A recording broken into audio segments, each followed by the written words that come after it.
रात का वक्त था। शहर के एक पोश एरिया में एक बंगलो के अंदर सब कुछ शांत था। बाहर से देखने पे ये घर किसी परफेक्ट फैमिली का लगता था। एक अच्छा हस्बैंड, एक केयरिंग वाइफ और दो छोटे बच्चे। लेकिन इस घर के अंदर उस रात कुछ ऐसा हुआ जो पूरे शहर को हिला के रख दिया। सब कुछ शुरू हुआ एक फोन कॉल से। Hello police station. एक लड़की की दरी हुए आवाज आई। जी बोलो, क्या हुआ?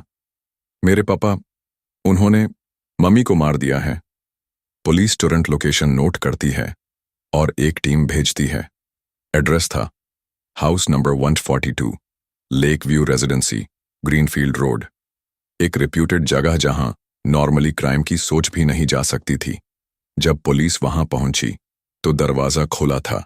अंदर जाने पे देखा ड्राइंग रूम में एक औरत का लाश पड़ा था। सर के पीछे गहरी चोट और खून सोफा तक फैल गया था। पास ही एक छोटी सी लड़की खड़ी थी, रोती हुई। उस लड़की का नाम था मायरा, सिर्फ 12 साल की। उसने रो रो कर सिर्फ एक ही बात बोली, पापा ने मारा मम्मी को। मर्डर वेपन था एक ब्रास का फोटो फ्रेम जिसमें उनकी शादी की तस्वीर थी। अब वो तस्वीर खून से भरी हुई थी। पुलिस ने तुरंत फादर अनिरुद्ध कपूर को ढूंढना शुरू किया, लेकिन वो घर में नहीं था। सीसीटीवी फुटेज निकाली गई तो पता चला कि रात 1:23 बजे वो अपनी कार लेकर निकाल गया था। उसके बाद उसका फोन भी स्विच ऑफ हो गया। केस अब ऑफिशियली मर्डर केस बन गया था। अनिरुद्ध कपूर एक सक्सेसफुल आर्किटेक्ट, शहर का नामचन इंसान।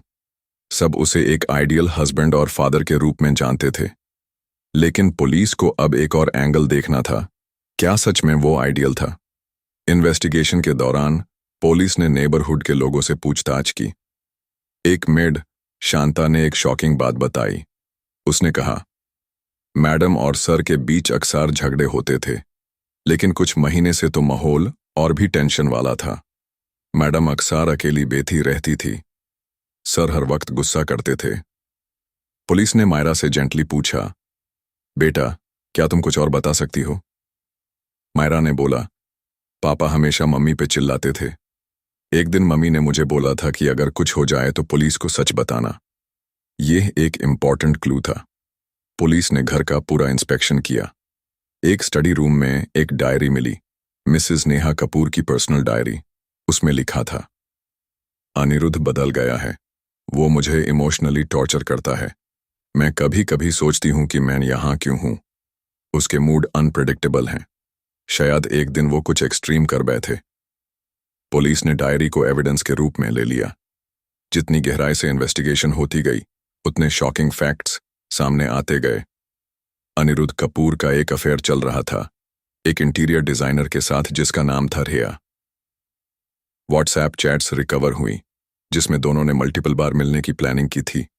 और रिया ने अनिरुद्ध को बार बार बोला था, तुम्हारा पास तुम्हारा प्रेजेंट बर्बाद कर रहा है, तुम उसे डिवोर्स क्यों नहीं ले लेते? लेकिन डिवोर्स कभी फेल नहीं हुआ, क्योंकि नेहा कपूर ने डिवोर्स का नाम सुनकर सुसाइड की धमकी दी थी। ऐसा अनिरुद्ध ने एक बार अपने दोस्त रावी को बताया था। पुलिस ने रिया को भी इंटेरोगेट किया। उसने बोला, मैंने उसे कभी नहीं कहा था किसी को मारने के लिए। मुझे तो लगा था वो सिर्फ इमोशनली वीक है। तब तक 3 दिन बीत चुके थे और अनिरुद्ध अब भी मिसिंग था। पुलिस ने उसकी कार की जीपीएस ट्रैकिंग से उसका लास्ट लोकेशन ट्रेस किया, एक फार्म हाउस जो उसका पुराना इन्वेस्टमेंट था। जब वहां रेड हुई तो अनिरुद्ध ने खुद को बैंड कमरे में छुपा रखा था। जब पुलिस अंदर घुसी तो उसने रेजिस्टेंस किया, लेकिन अरेस्ट हो गया। कोर्ट ट्रायल शुरू हुआ। मायरा कोर्ट में स्टेटमेंट देने आई अपनी मां के लिए। उसने कहा, पापा ने मम्मी को मारा, मैंने देखा था। वो उन पे चिल्लाए, फिर उनका हाथ पकड़ा और उस फ्रेम से मार दिया।